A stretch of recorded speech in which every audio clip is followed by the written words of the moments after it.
শুভেচ্ছা আমন্ত্রণ যমুনা নিউজে আপনাদের সাথে আছি আমি শাহাদাত হোসেন। এতক্ষণ শিরোনাম শুনছিলেন, এবার বিস্তারিত।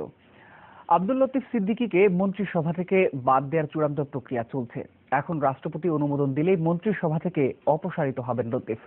এসব প্রক্রিয়া সম্পন্ন করতে শনিবার অফিস করেছেন মন্ত্রী পরিষদ সচিব। তিনি জানান সব প্রস্তুতি শেষ করেছেন তারা।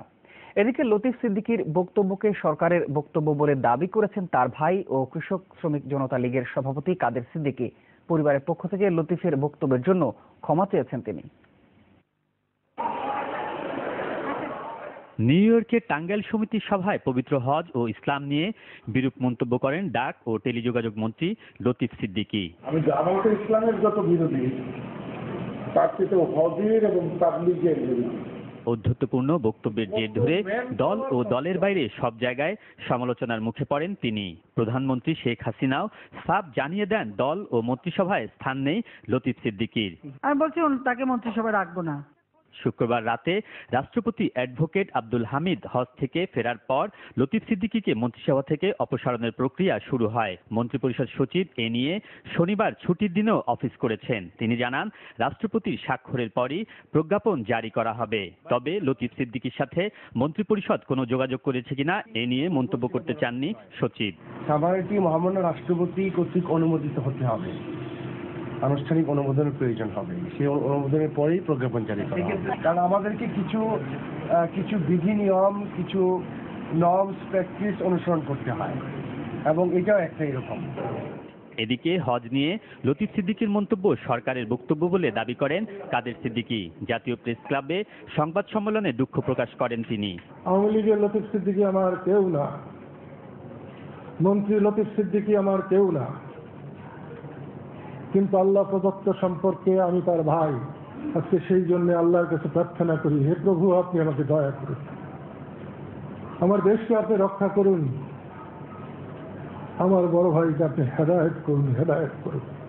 লতিফ সিদ্দিকী তার বক্তব্যের জন্য ক্ষমা না চাইলেও পরিবারের সদস্য হিসেবে আল্লাহ ও দেশের জনগণের কাছে ক্ষমা চান কাদের সিদ্দিকী। আলমগীর স্বপন, যমুনা নিউজ, ঢাকা।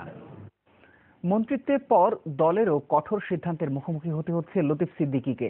গুরুত্বপূর্ণ পদে থেকে ভাবমূর্তি নষ্ট করায় তার বিরুদ্ধে গঠনতন্ত্র অনুযায়ী সর্বোচ্চ শাস্তিমূলক ব্যবস্থা নেওয়ার সম্ভাবনা রয়েছে বলে জানিয়েছেন আওয়ামী লীগের কার্যনির্বাহী পরিষদের সদস্যরা। এই ঘটনার পর দেশে না থাকায় আত্মপক্ষ সমর্থনের সুযোগও পাচ্ছেন না লতিফ সিদ্দিকী। এর জন্য 20 লক্ষ লোক আজকে সৌদিতে গেছে। এদের কোনো কাম নাই, এরা কোনো প্রোডাকশন দিচ্ছে না। গত 29 সেপ্টেম্বর নিউ ইয়র্কের এক আলোচনা সভায় লতিফ সিদ্দিকের এমন বক্তব্যের পরই দেশ জুড়ে সমালোচনার ঝড় ওঠে। ঘোষণা আসে মন্ত্রিসভা থেকে অপসারণের। পরবর্তীতে গত 3 অক্টোবর দেশে ফিরে সংবাদ সম্মেলনে আওয়ামী লীগ সভাপতি ও প্রধানমন্ত্রী শেখ হাসিনা লতিফ সিদ্দিকীকে দল থেকে বহিষ্কারের ইঙ্গিত দেন। তার বিরুদ্ধে যা ব্যবস্থা নেওয়ার যথাযথ সেই ব্যবস্থা নেব, ইতিমধ্যে সেটা কিন্তু আমরা বলে দিয়েছি। এমন পরিস্থিতিতেই 12 অক্টোবর বসতে যাচ্ছে আওয়ামী লীগের কার্যনির্বাহী পরিষদের বৈঠক। সর্বশেষ রাজনৈতিক পরিস্থিতির পর্যালোচনা ছাড়াও লতিফ সিদ্দিকের শাস্তির বিষয়টি বৈঠকের এজেন্ডায় থাকছে বলে জানান দলটির নেতারা। এমন কিছু ব্যবস্থা নেওয়া হবে যেটা একটা নজির স্থাপন করবে, যাতে এই ঘটনার আর কারো পুনরাবৃত্তি করার কোনো দুঃসাহস না ঘটে। দলীয় ব্যাপারে তারপর থাকবে কি থাকবে না সেটা আগামীকালকে কার্যকরী কমিটিতে আলোচনা হবে। এই আলোচনার মাধ্যমে চূড়ান্ত সিদ্ধান্ত হবে। এই ঘটনার দৃষ্টান্তমূলক শাস্তি হলে ভবিষ্যতে দলের অন্য নেতারাও এমন কাজ থেকে বিরত থাকবেন। সেই হিসেব নিকেশেই সর্বোচ্চ শাস্তির বিষয়টি বিবেচনায় আনা হবে বলেও জানান তারা। ধর্মীয় হইতে আঘাত দেওয়ার মতো কোনো বক্তব্য বা কোনো কর্মকাণ্ড করে জননেত্রী শেখ হাসিনার সরকারের কাছে পার পাওয়া যাবে না, বা তার দলের কোনো কর্মী হিসেবে এই ধরনের কর্ম করে তাকে আর সেই দলের কর্মী হিসেবে থাকার কোনো সুযোগ থাকবে না। জনগণের মধ্যেও যাতে এই নিয়ে কোনো রকমের উদ্বেগের বা কোনো রকমের ক্ষোভ না থাকে, সেটা বিবেচনা করেই যথোপযুক্ত সিদ্ধান্ত গ্রহণ করা হবে বলে আমি মনে করি। লতিফ সিদ্দিকের বক্তব্যকে কেন্দ্র করে ভবিষ্যতে আর কাউকে রাজনৈতিক ফায়দা লোটার সুযোগ দেওয়া হবে না বলেও জানান আওয়ামী লীগের নেতারা। মাননীয় সভানেত্রীর যে কঠোর মনোভাব প্রকাশ পেয়েছেন। ভাস্কর ভাদুরী, যমুনা নিউজ, ঢাকা।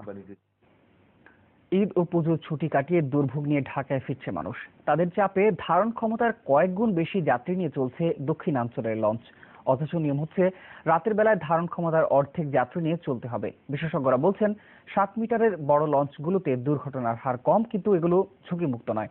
তাই খারাপ আবহাওয়ায় কঠোর নজরদারি জরুরি। দেশের সবচেয়ে বড় ও প্রচলিত নৌরুট ঢাকা বরিশাল।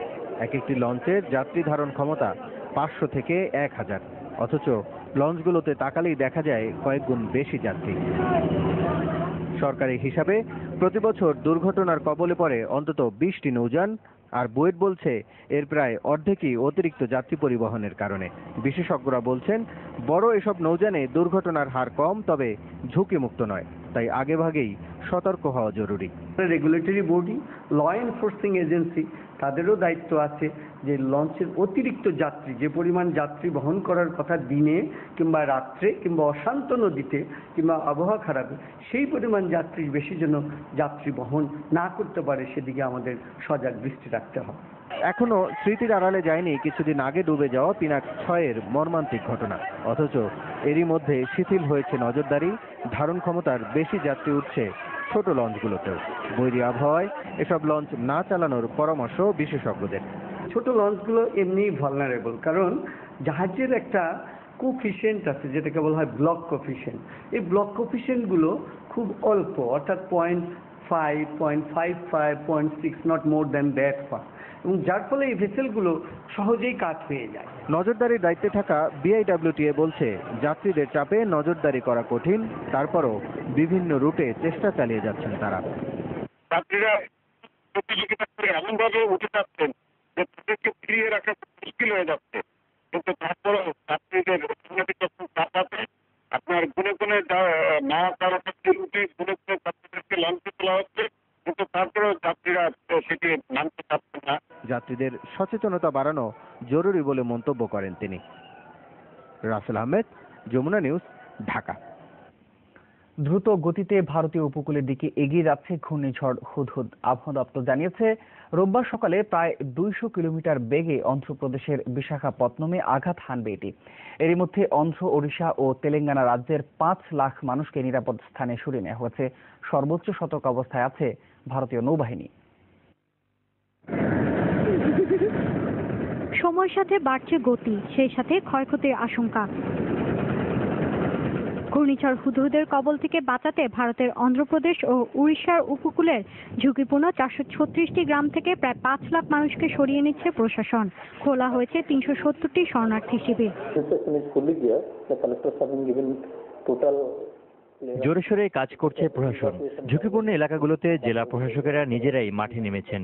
উপকূলীয় অঞ্চলের মানুষ খুবই পলকা ঘরবাড়িতে বাস করেন, যা প্রবল বাতাস এবং বন্যায় সহজেই ভেসে যাবে। তাদেরকে সেখান থেকে সরিয়ে আশ্রয় কেন্দ্রে নেওয়াটাই আমাদের সবচেয়ে বড় চ্যালেঞ্জ। ঘূর্ণিঝড় হুদহুদ উপকূল অতিক্রমের সময় এর গতি হতে পারে ঘন্টায় 200 কিলোমিটার। এই প্রবল ঝড়ের সম্ভাব্য গতিপথের মুখে বিশাখাপট্টনম ও শ্রীকাকুলাম শহর। শনিবার সকাল থেকে এখানে শুরু হয়েছে ভারী বৃষ্টিপাত। ক্ষয়ক্ষতি এড়াতে ভুবনেশ্বর ও বিশাখাপট্টনমের মাঝে 38টি রুটের ট্রেন চলাচল বাতিল করা হয়েছে। আশঙ্কা দেখা দিয়েছে ভূমিধসেরও। প্রতি মুহূর্তেই সাগর আরো বেশি উত্তাল হয়ে উঠছে। স্থানীয়ভাবে নৌ ও সমুদ্র বন্দরগুলোতে সতর্কতা সংকেত জারি করেছি আমরা। তবে বিশাখাপট্টনম, কাকিনাড়া, গোপালপুর এলাকাগুলো ঝুঁকির মধ্যে রয়েছে।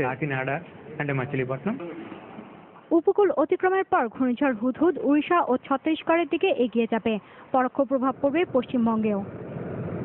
মৌলি ইসলাম, যমুনা নিউজ। এদিকে ঘূর্ণিঝড় হুদহুদের প্রভাবে দেশের উপকূলীয় সব জেলা এবং এর আশপাশের দ্বীপ ও চরগুলোর নিম্নাঞ্চল স্বাভাবিক জোয়ারের চেয়ে 1 থেকে 3 ফুটের বেশি উচ্চতায় প্লাবিত হওয়ার আশঙ্কা করছে আবহাওয়া অফিস। এটির গতিপথ পরিবর্তন ও বাংলাদেশে আসার কোনো সম্ভাবনা নেই, তবে সতর্কতা হিসেবে সমুদ্র ও নৌবন্দর সমূহকে সতর্কতা সংকেত দেখাতে বলা হয়েছে। এর প্রভাবে ঢাকা, চট্টগ্রাম ও রাজশাহী সহ দেশের বিভিন্ন স্থানে থেমে থেমে বৃষ্টি হচ্ছে। নদী বন্দরগুলোকে 2 নম্বর নৌ হুঁশিয়ারি সংকেত দেখাতে বলা হয়েছে।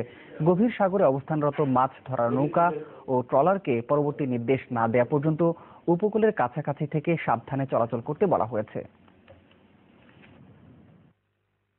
350 কিলোমিটার অন্ধ্র উপকূল থেকে আছে এবং উড়িষ্যা উপকূল থেকে প্রায় 400 কিলোমিটার দূরে আছে আজকে সকাল 9টায়।